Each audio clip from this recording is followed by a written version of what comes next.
dibahagikan pada 3 bahagian. Awalul rahmah, wa awsatuhul maghfirah, wa akhiruhu itqum minan nar.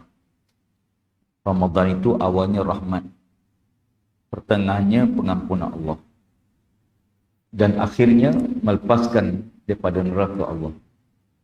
Kalau kita tengok senario di antara 3 bahagian itu, kita telah melepasi zaman yang awal dipenuhi dengan rahmat Allah Ta'ala. Dan pasal ni kita berada pasal malam-malam yang Allah ampunkan dosa-dosa manusia. Ada kadang-kadang disebut dalam hadis, ada orang yang nama dia tersenarai sebagai ahli neraka. Nama dia tersenarai sebagai ahli neraka. Cuma Allah Ta'ala tunggu dia bertaubat. Allah tunggu dia minta ampun je. Dan sebaik-baik waktu Allah Ta'ala nak supaya kita minta ampun tu ialah zaman bulan-bulan yang Allah sedia mengampunkan dosa manusia. Sebab tu kalau kita lihat Allah Subhanahu Wa Ta'ala dengan rahmat pemurahnya, dia menjadikan sebulan Ramadan ni sebagai bulan-bulan yang dibuka pintu taubat seluas-luasnya, dibuka pintu pengampunan sebanyak-banyaknya, dan dibuka pintu keberkatan untuk segala-gala kehidupan kita. Dan biasa bila masuk 15 terakhir ataupun 10 terakhir ni, yang paling kita tuntut, yang paling cari ialah Lailatul Qadar. Sebut memburu Lailatul Qadar, mencari, sebab Nabi suruh cari. Nabi beritahu para sahabat, intai-intailah Lailatul Qadar. Intai-intai Lailatul Qadar. Nabi suruh bila malam hari menjelma, Nabi suruh kita cuba tengok. Intai Lailatul Qadar, maknanya Lailatul Qadar ada tanda dia. Ada tanda-tanda Lailatul Qadar. Disebut dalam banyak hadis, disebut juga oleh para banyak pandangan ulama yang biasa menemui Lailatul Qadar, bahawa Lailatul Qadar itu satu malam yang cuacanya tidak sejuk sangat, tidak panas sangat. Dia nyaman. Kalau hujan turun pun hujan yang diberkati Allah, hujan renyai-renyai sekejap. Dan malam itu disebut langit kelihatan cerah walaupun tak ada bulan.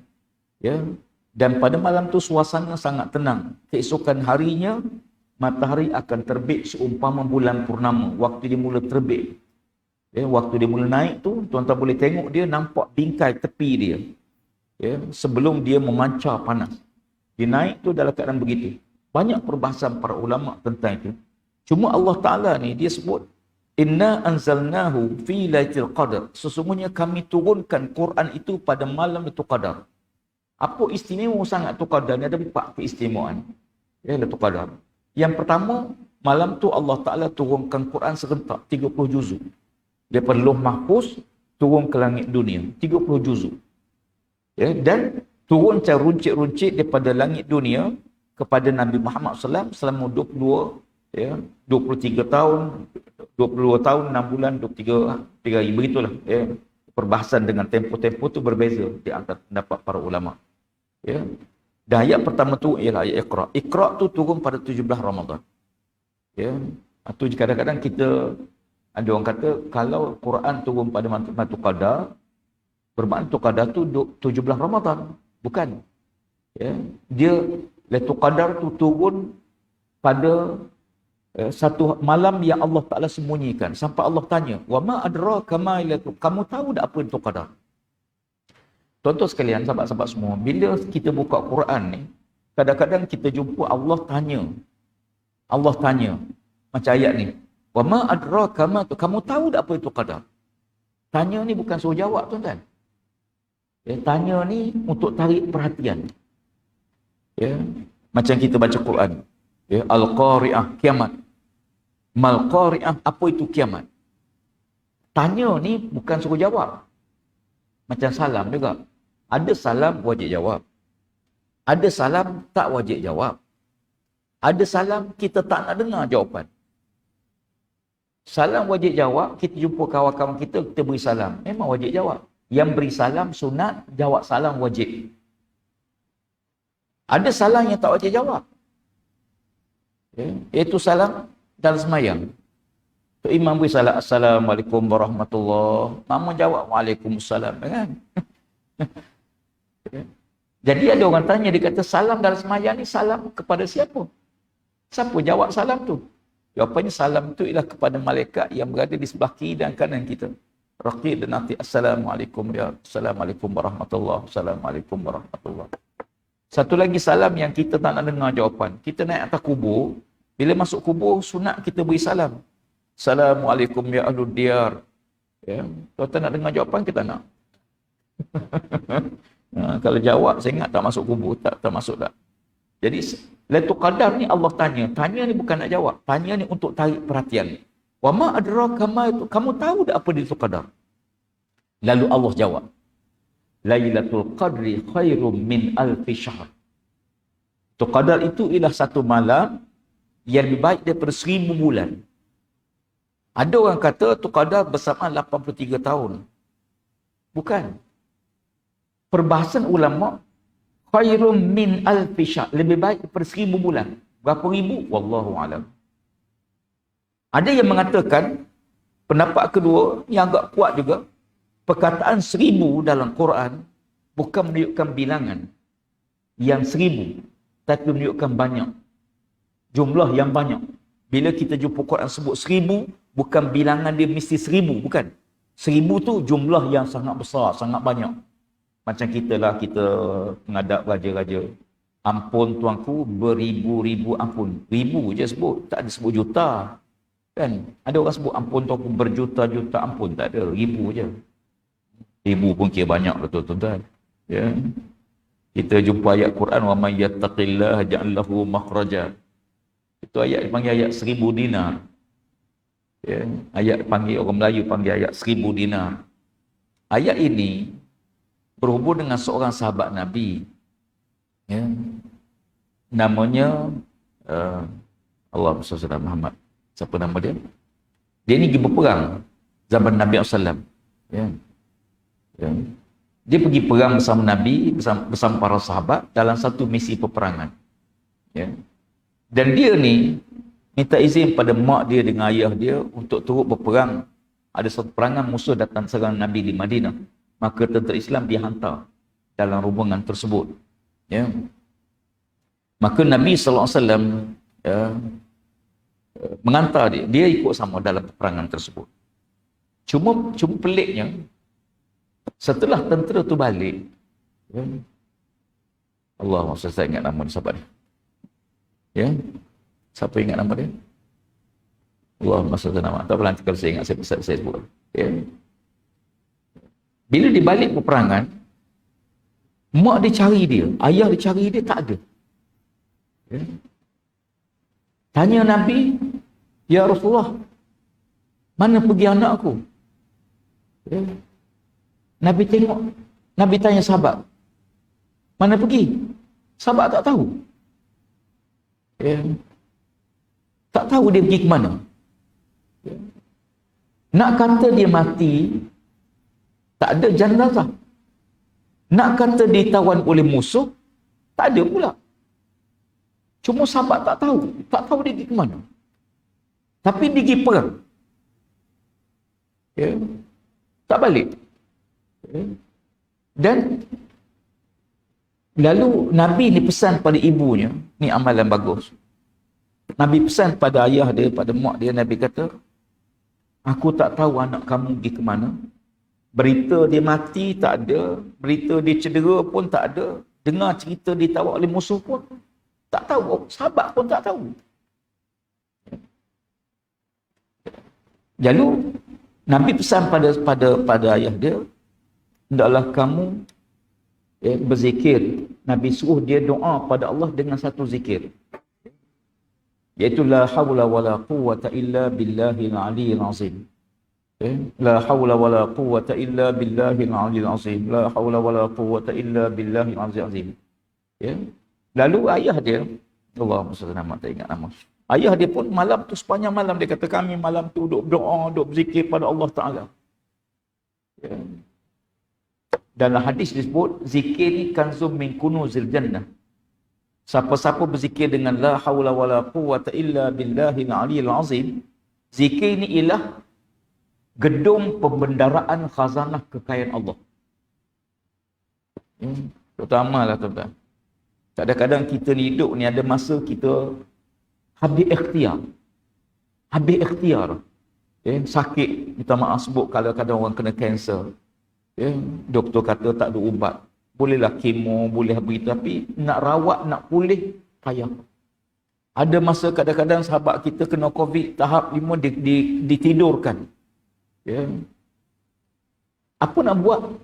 Amalkan zikir. Bila kita ikhtiarlah, tapi kita kena ingat ada benda di luar kemampuan kita. Lalu dia pun zikir. Berzikir-zikir. Tengah malam, pintu rumah dia ketuk. Dia buka pintu, dia tengok anak dia balik. Anak dia balik bersama-sama beberapa ekor kambing dia bawa balik. Ayah dia tanya dia, kamu pergi ke mana? Pergi perang ke pergi curi kambing? Dia kata, aku pergi perang ayah. Aku perang bersama para sahabat. Tengah kecamuk perang tu, tiba-tiba aku ditarik keluar. Musuh tangkap dia, buat lari keluar. Dalam keadaan sahabat lain tak tengok dia. Seorang pun tak perasan. Lalu aku ditambat, diikat kaki dengan tangan, dengan rantai. Diletakkan di atas tanah, tidak diberi minum, tidak diberi makan. Dia letak atas padang pasir, begitu je. Dan dia tak boleh bergerak langsung. Dia kata tak tahu, tiba-tiba saja rantai yang mengikat dia terbuka. Terbuka sendiri. Ini kisah benar yang berlaku pada sahabat Nabi SAW, dan Nabi masih hidup waktu itu. Nabi membenarkan. Dia kata, aku pun bangun, musuh-musuh tengah tidur keletihan berperang. Lalu aku tengok ada 4-5 ekor kambing, dia pun ambil kambing tu buat balik. Sebab pergi perang, harta rampasan perang, buat balik. Tengah dia berjalan, tiba-tiba satu makhluk Allah Ta'ala turun, menghamparkan sayapnya, seolah menyuruh aku naik. Aku pun naik. Ini kisah sahabat yang menunggang malaikat. Sahabat yang mengendarai malaikat. Malaikat bentang sayap dia. Malaikat ni uli ajnihatin masna wa sulasa. Malaikat ni ada yang 2 sayap, ada 3 sayap, ada 4 sayap. Jibril dan 600 sayap. Lalu aku dibawa turun depan rumah, kata dia. Alhamdulillah. Tu cerita anak dia. Lalu kata bapak dia, tak apalah, pagi-pagi besok kita pergi jumpa Nabi SAW. Sampai depan Nabi, tak sempat dia cerita apa yang berlaku. Nabi beritahu, Jibril AS telah turun ayat kepadaku. Mengkhabarkan berita gembira tentang anak dia ni. Maka Nabi baca Al-Quran. وَمَنْ يَتَّقِ اللَّهَ يَجْعَلْ لَهُ مَخْرَجًا وَيَرْزُقْهُ مِنْ حَيْثُ لَا يَحْتَسِبُ وَمَنْ يَتَوَكَّلْ عَلَى اللَّهِ فَهُوَ حَسْبُهُ إِنَّ اللَّهَ بَالِغُ أَمْرِهِ قَدْ جَعَلَ اللَّهُ كُلَّ شَيْءٍ قَدْرًا. Siapa-siapa yang bertakwa pada Allah Ta'ala, nasihat Allah sediakan jalan keluar kepada masalah yang kita hadapi. Ada jalan keluar, tuan-tuan. Kadang-kadang sikit je. Cuma Tuhan nak kita mungkin nak uji kesabaran sikit, nak uji kekuatan kita, sebab manusia bila dia habis ikhtiar, dia kuat bergantung dengan Tuhan. Sebab tu orang kena COVID, mesti semai hajat. Tapi kalau dia kena gatal, apa semua, tak semai hajat. Kena COVID, istighfar. Yang tak pernah minta ampun. Yang tak pernah bertobat. Yang tak pernah semayang. Pasal apa?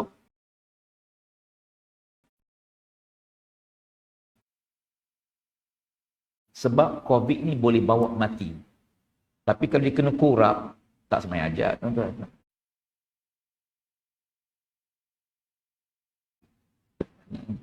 Kena penyakit gatal, semai hajat. Tak ada. Tak mati. Begitulah. Bila manusia habis ikhtiar, dia kuat bergantung pada Allah. Bila kita rasa kita boleh ikhtiar, kita kurang bergantung pada Allah SWT. Masya Allah. Sebab itu Allah kata, malam yang Qadar itu lebih baik 1000 bulan. Bukan bersamaan 1000 bulan. Lebih baik pada 1000 bulan. Itu satu. Yang kedua, tanazzalul malaikah. Malam tu malaikat-malaikat turun. Waruh. Orang zaman dulu, dia terjemahkan roh ni, roh orang mati. Dia kata malam tu roh orang mati balik. Sebab tu setengah rumah tu dipasang lampu pelita, pasang pelita keliling rumah. Pasang pelita sekarang ni saja-saja pasang suka-suka. Dulu pasang pelita ni kerana kepercayaan malam tu roh orang mati balik. Pasang pelita dia ingat orang mati balik pakai spek hitam kan. Ar-ruh di sini bukan roh orang mati. Ar-ruh di sini ialah Jibril alaihissalam. Maksudnya malam tu qadar, malaikat turun, Jibril pun turun. Tu maksud dia. Bila Jibril pun turun, bukan sebarangan malam lah. Ya, Jibril sendiri pun turun. Ya, jadi malam itu, ya, malaikat-malaikat turun, digandakan pahala, digandakan amal. Ulama bahas, kalau orang buat maksiat pada malam tu dapat dosa berganda ke tidak? Ya. Malam itu, kalau orang buat amal soleh, digandakan pahala dia. Kalau buat maksiat, orang yang buat maksiat pada malam tu qadar, ya, maka dosa dia, amalan dia, ada yang berpendapat digandakan sebagaimana digandakan pahala. Na'udzubillah. Termasuk pendapat Ibnu Umar tentang bab ibadah, orang yang beribadah di Masjidil Haram, di Mekah, tanah haram Mekah, digandakan pahala. Semayang sana, 1 rakaat 100,000 rakaat tempat lain. Kalau dia buat maksiat macam mana? Kata Ibnu Umar, kalau dia buat maksiat, digandakan dosa. Tak sama kita buat maksiat di luar tanah haram dengan buat maksiat dalam tanah haram. Pendapat yang mengatakan bahawa digandakan kebaikan, pahala-pahala saja. Adapun maksiat dosa tidak digandakan Allah. Ini pendapat sebab tak ada nas yang qat'i. Tapi yang jelasnya, ya, pada malam tersebut Allah Taala, ya, gandakan kebajikan. Ya. Kita buat baik malam tu, masya-Allah. Ya. Yang akhir sekali, yang keempat, Allah Subhanahu Wa Taala berfirman dalam ayat tu, iaitu para malaikat tu akan mengucap salam. Salamun hiya hatta matla'il fajar. Salam, malaikat tu mengucap salam, mendoakan keselamatan, kesejahteraan, kebaikan, pengampunan. Ya, itulah malaikat turun berduyun tu. Lalu malaikat tu mendoakan. Sampai bila? Sampai terbit fajar. Bila terbit fajar, habislah itu qadar. Ya, itu qadar berakhir.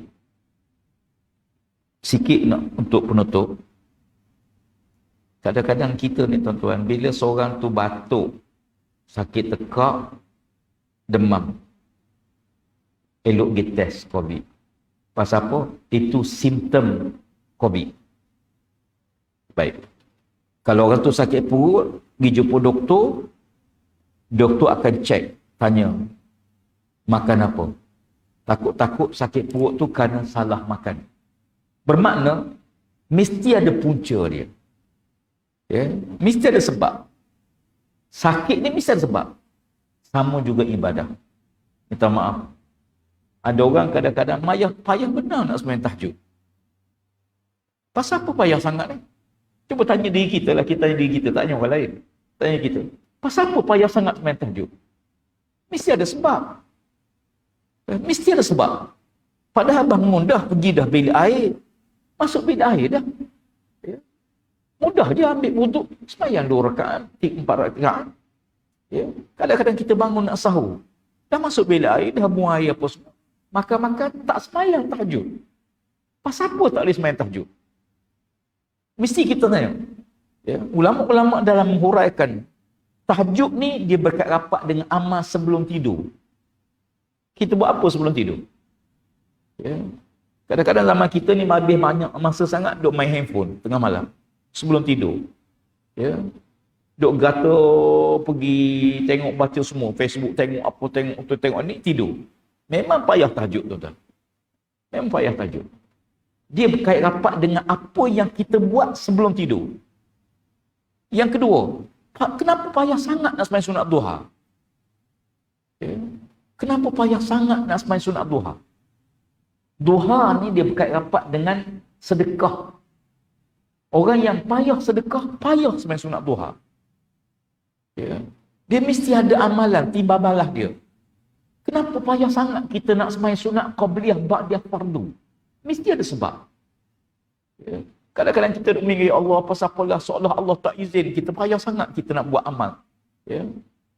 Cuma terasa beza bila masuk Ramadan, terasa ringan. Orang yang tak pernah tahajud, sekarang boleh tahajud. Orang tak pernah baca Quran, boleh baca Quran. Orang tak pernah datang awal ke masjid, datang awal. Orang tak pernah sembahyang sunat. Tuan-tuan, bukan mudah ni. Cuba cek. Malam pertama, malam raya, nak sembahyang sunat lepas isyak. 4 rakaat. 4 rakaat. Nabi kata siapa-siapa yang sembahyang isyak 4 rakaat. Siapa-siapa yang sembahyang sunat lepas isyak 4 rakaat, sama dengan dia sembahyang 4 rakaat pada malam Lailatul Qadar. Ya. Bunyi mudah. Payah tu kan. Sama dengan hadis Nabi kata siapa-siapa yang sembahyang sunat selepas Zuhur 4 rakaat, tubuhnya tidak akan disentuh oleh api neraka di hari akhirat. Sepatutnya lah, usikum wa iyaya. Kalau kita dah jumpa hadis macam ni tuan-tuan, Nabi kata siapa-siapa sembahyang sunat lepas Zuhur 4 rakaat, dan hadis lain kata, dan sembahyang sunat sebelum asar 4 rakaat, tubuhnya tidak akan disentuh oleh api neraka di akhirat. Tentu kita nak tuan-tuan. Mesti kita nak, sebab Allah tak sentuh api neraka tubuh kita. Tapi kenapa payah sangat nak buat? 2 rakaat okey. Nak buat 4 tu payah sangat. 2 boleh. 2 ramai orang buat. Tapi 4, Allah Rabbi. Macam mana kita nak buat 4? Nak buat 4 ialah dengan semayang terus 4 rakaat. Bukan 2-2. Bukan 2-2. Walaupun sunat, Nabi kata semayang sunat ni malam hari 2-2. Malam hari 2 salam. 2 salam. Semayang sunat siang hari boleh 4-4. Jadi kalau kita nak semayang sunat sebelum Zuhur, kita kena buat 4 rakaat. Tapi Tok Bilal pun duk tengok tak habis-habis dia semayang. Tok Bilal pun nak kamak dah. Ni pun satu penyakit juga. Jadi tuan sekalian, tak apalah. Saya nak sebut supaya saya nasihatkan diri saya dan semua, bahawa benda masa ni, benda besar sebegini ni, benar-benar suatu amalan yang Allah Ta'ala nak bagi. Bagi. Ambil. Tapi kita kena ingat, setiap amalan, setiap benda kita buat, dia mesti reflect kepada amal kita. Ya. Orang yang berkira dengan Allah, Allah berkira dengan dia. Kenapa payah sangat rezeki? Cuba contek. Ya.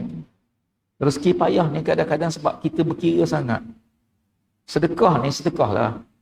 Walaupun sikit. Ada 3 amalan tak boleh tinggal setiap hari. Ya. Ada 3 amalan yang tak boleh tinggal setiap hari.